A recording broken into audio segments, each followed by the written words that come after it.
Some years ago, when I was a novice, we had a fellow novice who was always the one unofficially in charge of asking permissions to the superior when we wanted something special for us. When we wanted, I don't know, to watch a movie, we would always tell him, you go for us. You ask the superior. When we wanted to eat something special, you go and ask him for us. And he was always willing to go.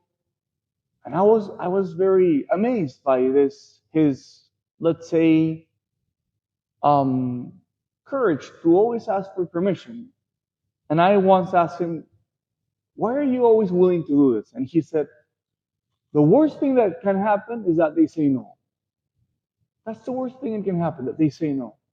What's the big deal if they say no? Why am I mentioning this? I was thinking about the widow and the judge in today's gospel.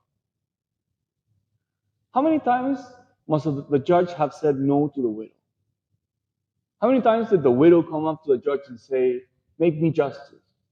And he said, no, not now. The parable says the judge didn't fear God nor care about men. So we can also suppose that he mistreated her. Who cared about a widow? And he was a powerful judge. He had, let's say, a certain freedom to mistreat her. But she was relentless.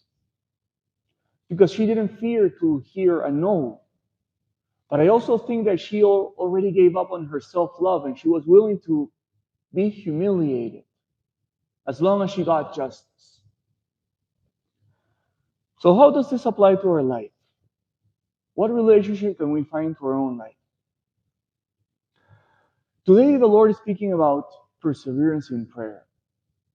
And I think that we have to develop a certain endurance, a certain relentlessness, to be able to persevere even when God says no.